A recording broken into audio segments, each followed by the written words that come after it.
Hello, today I'm going to be doing a review on the, wait for it, Sony ZV-1. So I have both of the colorways.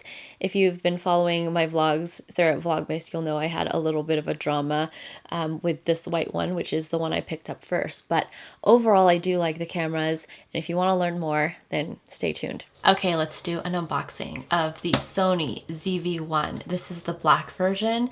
As you guys know, I I originally got the white one, and I'll show you guys how they compare in a little bit, but I didn't do a proper unboxing for the white one, so this is a proper one with the overhead camera and everything. This is the box. As you can see, it's a very simple box. Photo of the camera on the front, content creation made simple, made for content creators and vloggers. So let's open this up. We have paperwork. This doesn't actually come with a manual per se. It has like a quick start guide, but the manual is digital. So if you want to read more about how to actually use this device, you gotta go to the website and download it. You can download it to your phone or to your computer or to a tablet. Accessories, we have the windshield here. So the windshield for the black version is like a gray color. The windshield for the white, as you guys know, is actually white. Then we have the battery. It only comes with one battery, but it's the Sony NP-BX1. So if you have the RX100, any of the RX100s, it does use the same battery. Over here you have the micro USB cable, which is unfortunate. Definitely would have preferred a USB-C, but micro USB is what we're getting. And then we have the camera. So this is what she looks like. So like I said, I got the black version this time. That's what the back looks like, the top, the bottom. It does have a flip out display. This is the shoe where you can put accessories on. Down here is where you put the battery and SD card. I do wish the SD card was on the side. It's just a little bit easier when you're trying to like import footage if you have this mounted on a tripod, but that's okay. You have some toggles and switches here, big microphone, on off. This is like the dedicated record button. I do also like the grip here. The G7X that the original G7X doesn't have this, and I just find it's like really great for grabbing hold of your camera, although this does favor obviously righties. If you're left-handed, you're not going to find obviously this very useful, or if you're left-handed, you'll notice that a lot of technology is obviously catered to the right-handed person, but I'm sure you're used to that by now. Before I talk more about the ZV-1, I did want to give you a background on why I chose this camera and kind of what I look for in a point and shoot. I do also want to preface and say that if you are here because you're looking for a rundown of the specs of this device, then you've come to the wrong place, because that's not really how I format my reviews. I really talk more about how I use it, the features I like, rather than like step by step on the specs. Anyway, to give you a bit of background information, I have been using the Canon G7X, the original G7X, for the last a little over 5 years to vlog. I like this camera because it's compact, and at the time it was the vlogging camera to use. It's the one everyone used, and I would probably still be using this to this day if I had not broken it. So I dropped it one too many times, and now it's just completely kaput. I'm actually considering sending this out for repair to Canon because I want to keep it, even just for sentimental reasons, because I bought it in Japan and it just special to me in that way. So I'm not quite sure yet what to do with it, but this was my vlogging camera of choice. So what I look for in a vlogging camera is something compact. So that's why I kind of gravitate towards the point and shoots. I do like mirrorless cameras, like let's say the M50 and the Sony Alpha series, but they're just a little bit too bulky, and I like to be able to just put the camera in my bag, whatever bag I'm using, and usually I use a smaller bag, so I like something compact, easy to use, and really video focused, because I hardly ever bring out a point and shoot to take photos. I usually just use my phone for that. So that is where the Sony ZV-1 comes in, because this camera is really marketed and geared towards vloggers. Through my research in trying to decide which camera to pick up, I did read that the insides of the internals of the ZV-1 is essentially the RX100 Mark V, and they're at, I think, Mark 7 now. So it's a couple generations behind, but kind of the quirks of the Mark V have been tweaked. And then obviously this has been redesigned to be more video friendly. In Canada, at the time that I'm filming this, which is December 2020, this ZV-1 is retailing for $8.99 Canadian and a little under $700 US. I think it's like $698 US.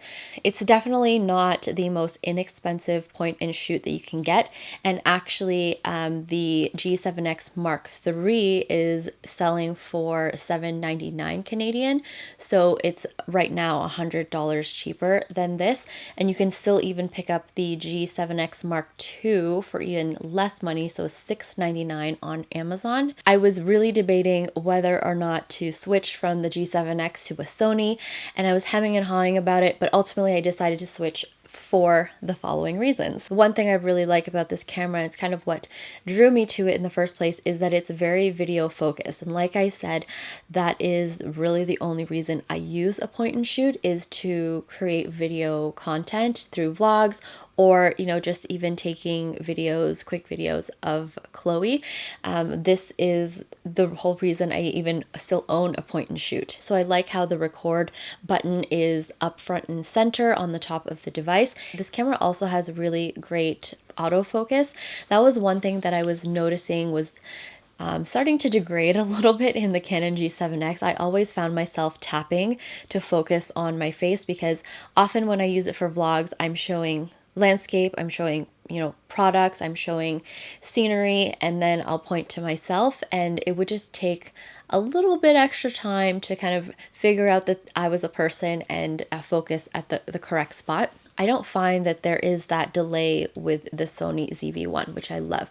It focuses incredibly well. So I could point it to, you know, a nail polish that I have on a desk, and then point it to my face, and it will recognize my face immediately and focus on my face. I'm going to talk a little bit more about what I like and don't like about this device in a second. I first just want to talk a little bit more about the physical design and how it compares to even the white version and then also the G7X. So as I showed you guys, it does have like the dedicated record button on the top. On the G7X, at least the original one, and the Mark II and Mark III are not that much different. So the record button on the G7X is on the back, and it's just kind of buried with the other buttons. So when you are vlogging with it, you do have to kind of just remember that it's over here. It's a little bit of a learning curve, but it's not really that big of a deal, but it's also incredibly nice to have like the button up here. This does have a right hand grip, which is nice. The original G7X that I have did not have that, but the Mark II and Mark III do. So it's definitely for, I mean, most things are for the right-handed person. So if you are left-handed, I mean, that's just something I'm sure you're used to by now. This has a 3-capsule microphone on the top, which is great for picking up audio. So whether I'm shooting behind the camera or in front of the camera, the audio is really nice and crisp. This also does have a spot for an external microphone. So does the newer versions of the G7X, but this one does have a shoe, so you can actually attach a microphone on the top. And this does come actually with its own wind screen, so you can just use this shoe to slide it in. I don't have it on because, you know, COVID, I'm not really out vlogging that often. I'm usually inside. Now this does have a 3-inch flip out display, which is nice, although this display does not come out a full 180 degrees. I think it only comes out maybe like 174. It's not really that big of a deal. It's definitely not noticeable really to the eye unless you're looking on it kind of like a bird's eye view. And it does also oscillate this way so that you can actually close this so that the LCD is on the inside. So if you're throwing this in a bag or a pocket, the screen does not get scratched. That's a little bit different from how the screen is on the G7X, which flips up, which I actually don't mind. Both of these flip out screens they're like non-issues for me, but I do know that that does affect some people's decision. So I wanted just to quickly compare the white version and the black version while I still have the white one. I am returning this one because it's obviously defective. You can see how the lens cap doesn't close properly. I have no idea how that happened. My theory is just it's a production issue with the white version, because I've read lots of reviews on the black ZV-1 and no one's ever mentioned this happening ever. So I'm going to be returning this, but since I have it, I thought I would just show you guys to compare that they are in fact the same, except for one thing. So they weigh exactly the same, they have the same dimensions, they have everything in the same place. The only difference is the grips.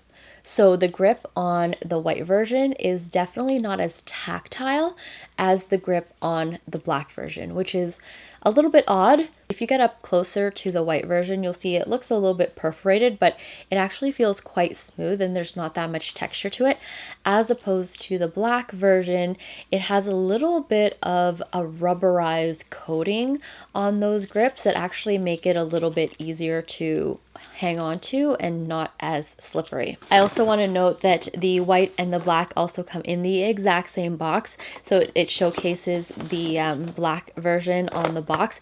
The only way you can tell the difference is on the sides, where it will say either black or white, but other than that, the exterior boxes are exactly the same. These are the windscreens for each device. So the black one comes with this gray windscreen and the white comes with a white one. Anyway, other than the hand grip and the texturized piece on the back, there's absolutely nothing different between these two, aside from maybe build quality. And I just wanted to quickly again compare the difference between the original G7X and the ZV-1. Of course, it's not completely a fair comparison because this is much older than the ZV-1, but it still does have some features that this does not. So one is the flash.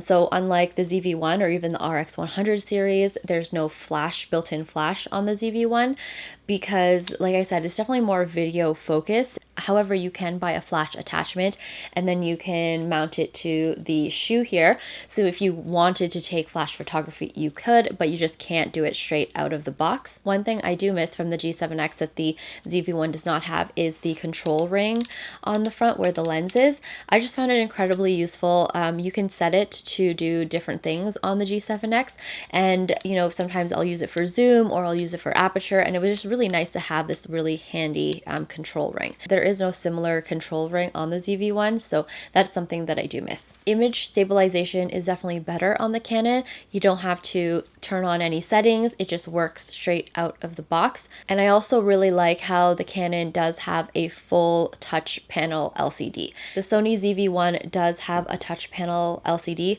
but you can only use it on certain occasions. So one, you can use it to tap to focus, and then you can also use it to turn on and off certain features if the software enables you to. So you'll notice sometimes when you're shooting that an icon on the screen will be kind of grayed out a little bit. That means that you can actually use the touch feature to turn it on and off. For example, face tracking, I think you can actually turn that on and off using the touch panel, but it's really limited use. And even though on the G7X, I only like 99% of the time use the touch panel to focus on my face, occasionally press OK or delete if I'm going through photos, I do miss the functionality of the full touch panel. I do like how it has these special kind of content creator features like background defocus. I'll show you guys a sample of it on and off, but it just allows you to immediately blur the background behind you. You could do it manually on a lot of cameras out there, but I love how there's just a dedicated button that you can press and then it automatically does it for you. Okay, we're testing the defocus background on the Sony ZV-1. So you guys are about arm's length away right now. You could probably see a little bit of detail in the background behind me. So if I turn the defocus on, and it's really easy because there's a dedicated switch, you can see how things are just a little bit blurrier back there. So especially if I bring you in a little bit closer, you focus on me and less on the background. So this is on and then this is off. So you can see it does make quite a bit of a difference. My favorite thing is just the fact that there's one quick easy button. I also really love the product showcase button. So with the Sony's, like I said, it has really great autofocus and it definitely has face priority. So it's always focusing typically on a face. So if you're showcasing a product, it might struggle a little bit to focus on the product if a face is visible. With the product showcase, it actually will focus on your face and a product really quick and really seamlessly. So I do love that. The only con about that feature is that you can't enable it while you're already filming a video. You actually have to stop the video and then turn that feature on and then start the video again. You can't just toggle on and off as you're filming. Okay, we're gonna test the product showcase feature on the Sony ZV-1. So a couple things happen when you turn the product feature on. One is that it turns all of the steady shot features off. So if you are trying to do the product showcase while you're on the move, it will be very, very shaky because you can see right now the steady shot is on active. So that's why we're like cropped in a little bit. When we switch to the product showcase, you'll notice the field view will expand a little bit. So this is, like I said, not in product showcase mode. So if I do this and I cover my whole face, autofocus is not that bad. However, if I'm trying to show you something here and you can still see my face, yeah, it won't focus on the object because there's face priority. So I have to cover my face for you guys to be able to actually see the product. We have turned product showcase on and you can see how it has expanded the field of view. So same nail polish bottle and it focuses pretty quickly even though my face is in frame. Don't have to do this in order for it to focus. So it's quite a neat feature, especially if you are, say, doing reviews or you're just trying to showcase some products. I already talked about how good the autofocus is, but I really like it. It's definitely one of the bigger selling points over going with the G7X Mark II or Mark III for me. And I have tried the Mark III in store and I just wasn't as impressed with the autofocus as I am with the ZV-1. The audio is also really nice. It's very crisp. And I also do like how you can attach an external microphone, which I couldn't do with the original G7X. Like I said, you can do that with the newer versions of the G7X, but just from my experience with the original one, that's definitely a positive because I do have a Rode mic, and if I wanted to do audio, you know, maybe in a larger space, I could always attach the Rode mic to this camera and have a little bit better audio. I haven't actually tried this yet, but I do like the ability to charge the camera while actually shooting content. That's something that I couldn't do with the G7X because there's no way to charge it with a micro USB. You always had to just take the battery out and then plug it into the charger. So with the Sony ZV-1, if you were shooting really long videos and maybe you only had like one battery on you, you can actually, using the micro USB, plug it into an adapter and film while you're charging. Let's talk about what I don't like about this camera. Now, there isn't too many.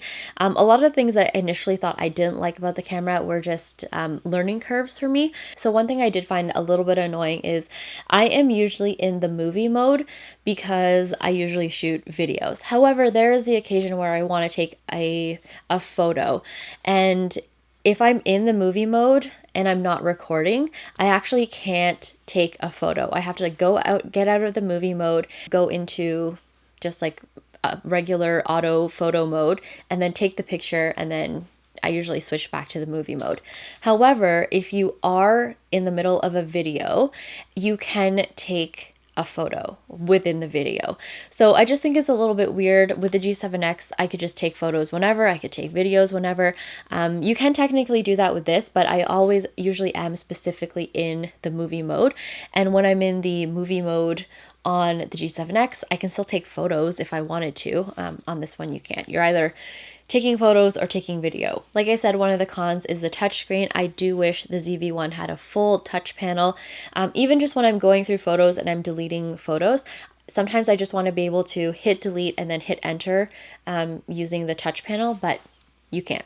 The ZV-1 also has this soft skin effect, which I guess is nice. I personally don't use it just because I feel like it gives the video this really artificial appearance, and I don't really like that.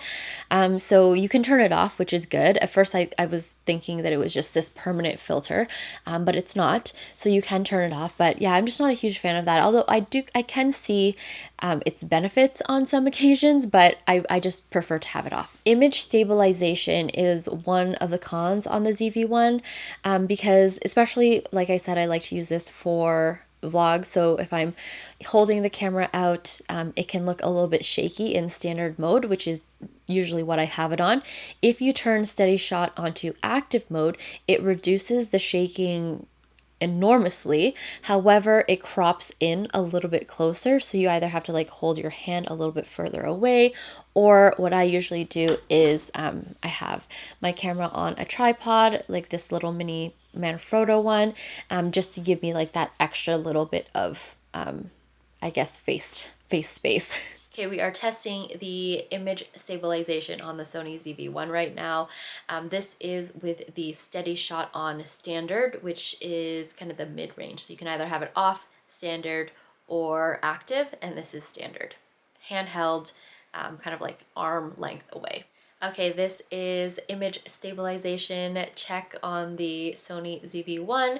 This is with the steady shot on active and same distance, handheld, about arm's length away. You can see how it has cropped in a little bit on the video, but it's a lot smoother. My other con with this device is not so much about the camera, but it's the accessories. So when you get this, you guys saw the unboxing at the beginning, but when you get this camera right out of the box, you get one battery, a USB, micro USB cable, your windscreen, and that's it. So the battery life on this camera is okay. It's not great. I usually have like a couple of extra batteries with me, but it also doesn't come with a charger, so you have to buy a charger separately. I haven't really tried charging the camera with a micro USB yet, but I can imagine it's probably slow. It's always usually quicker just to be able to charge a battery in a battery charger and then off you go. Especially for a price like $8.99, you'd think that they would incorporate the charger, but they didn't. So I actually went onto Amazon to pick one up through a third party. So that is my little review on the Sony ZV-1. So like I said, it comes in two colorways. So it has the white and also the black. I personally have had no issues with the black since I've had it, and I've had it for like 4 days now. The white, as you know, I've had a couple of issues with. I also do want to say that obviously the white, because of the nature of the color, it will show marks a lot easier. I didn't drop this, so I don't have any like scuff marks on it. However, when I did attach it to a tripod, there's like a little bit of staining on the bottom of the camera from when it was attached to the tripod. So if you're like me and you're looking for a point and shoot that you're going to use mainly for video, this is a good option. It does have its quirks, but for the most part, it works great. The quality of the videos is definitely great. The autofocus is probably its selling point for me. I just think it's so quick and crisp and easy to use. The build quality on this is really nice too. It's a little bit lighter than the G7X. I don't know in comparison to the newer versions, but it is lighter than at least the original one. Now those are my thoughts on the Sony ZV-1. Like I said, for what I look for in a point and shoot, this is more or less the ideal camera for me, and I'm very much looking forward to using it more in the future. I think I covered everything I wanted to mention in this video, but I will likely do a follow-up because I've only had this camera for like a week and a half, so we'll see how, you know, the next like 3-4 weeks go if I change my mind about it. I also will be doing an update on the iPhone 12 Pro Max, kind of like a 1 month later type of video, because only time really tells, you know, how good a product is and how seamlessly it will fit into your lifestyle. So yeah, I will be doing a similar video with this down the line. So thank you so much for watching. I hope you found this video a little bit helpful. If you have a point and shoot, let me know what it is. Or even if you still buy point and shoot cameras, because there's lots of different types of cameras out there, and I feel like point and shoot cameras are maybe the camera medium that people are buying less and less, when you could be buying mirrorless cameras with interchangeable lenses or DSLRs or phones. So let me know if you have one. and what kind it is, or if you just totally given up on point and shoots. I hope you guys are having a wonderful day, and I will see you in my next video. Bye.